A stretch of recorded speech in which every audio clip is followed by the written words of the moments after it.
রাতের আকাশ যেমন চাঁদের আলো ছাড়া পরিপূর্ণতা পায় না, ঠিক তেমনই স্বামী স্ত্রী দুজনার সহযোগিতা ছাড়াও কিন্তু একটা পরিবারের মধ্যে সুখ ও শান্তির আলোর পরিপূর্ণতা পায় না।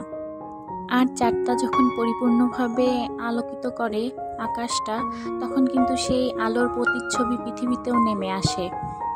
আর আমি আকাশের সেই সুন্দর মুহূর্তটাকে একটু ক্যাপচার করে রেখেছি। আসসালামু আলাইকুম, কেমন আছেন সবাই? আশা করি যে যেখান থেকে আমার ভিডিওটি দেখছেন সবাই ভালো আছেন, সুস্থ আছেন। আল্লাহর রহমতে আমরাও ভালো আছি।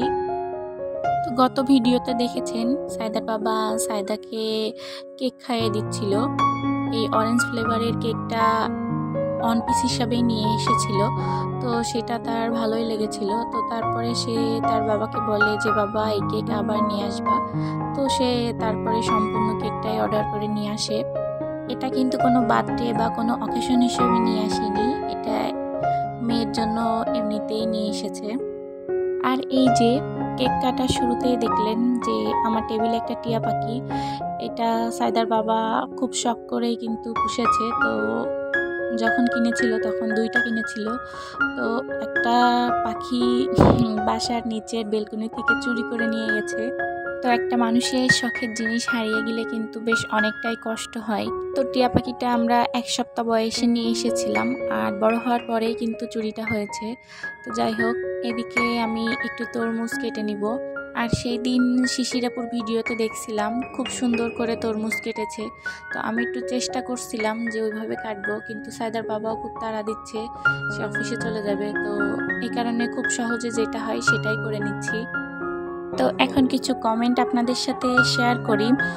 আমার এর আগের ভিডিওতে আকিব রাফিদ মম ব্লগস থেকে আপু কমেন্ট করেছিল, প্রিয় আপু অনেক উপকারী কথাবার্তা বলেছেন, শুনে ভালো লাগলো। আচারটা মনে হচ্ছে অনেক মজার হয়েছে, মাশাআল্লাহ।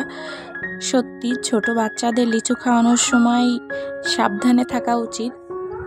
তো প্রিয় আপু, আপনাকে অনেক অনেক ধন্যবাদ এত সুন্দর করে কমেন্ট করার জন্য।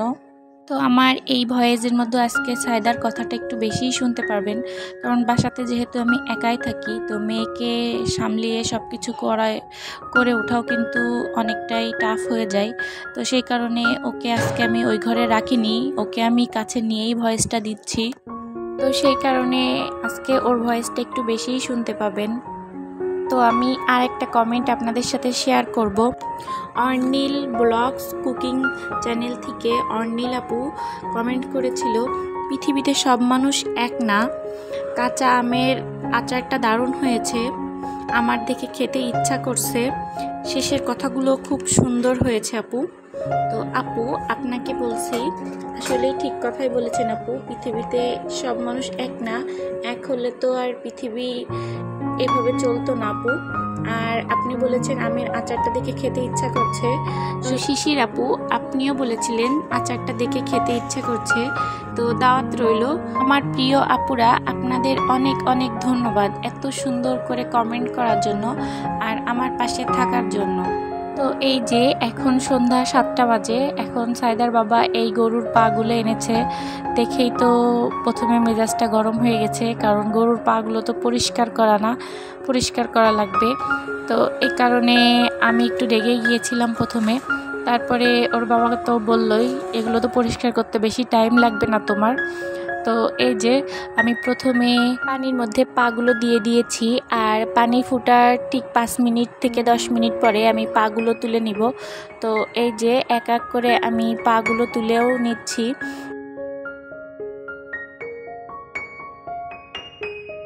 তো আমি এ পর্যায়ে পাগুলো এখন এই যে আমার হাতে যেই নোড়া কিংবা পুতো যে এলাকায় যেটা বলেন, এটা দিয়ে প্রথমে হালকা করে বাড়ি দিয়ে আমি ছাড়ানোর চেষ্টা করছিলাম।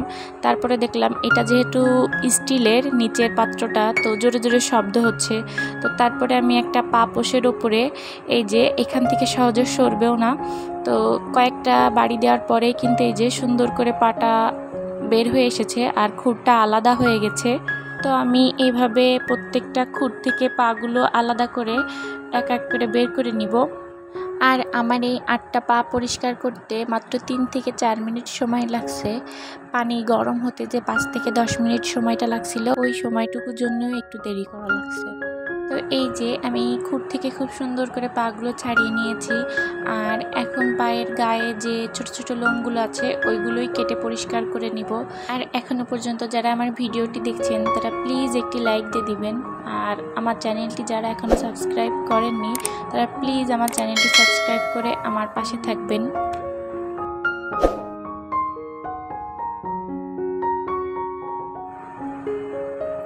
আর গরুর পাটা আমি তার পরের দিন দুপুরবেলা রান্না করে নিয়েছি। এটা আমি অফ ক্যামেরাতেই রান্না করে নিয়েছি, এটা আর ভিডিও করিনি, কারণ এটা আমাদের বাসার সামনে যে মাটির চুলা আছে সেই চুলাতেই রান্না করেছি, তো সেই কারণে আর ভিডিওটা করা হয়নি। তো এখন গরুর পাটা আমি বেড়েও নিচ্ছি দুপুরে খাবারের জন্য। আর গরম গরম পা খেতে কিন্তু খুব ভালোই লাগে। তবে গরুর পাটা যদি প্রেসার কুকারে রান্না না করে হাঁড়িতে অনেক সময় নিয়ে জাল দিয়ে রান্না করা হয় তাহলে কিন্তু এই স্বাদটা আরও দ্বিগুণ লাগে।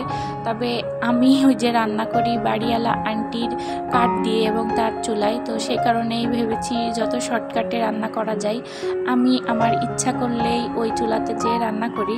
তো কাঠ তো আমার না, এই কারণে আমি খুব কম কাঠই তার ব্যবহার করব, এই জন্যই প্রেসার কুকারে দিয়েছি।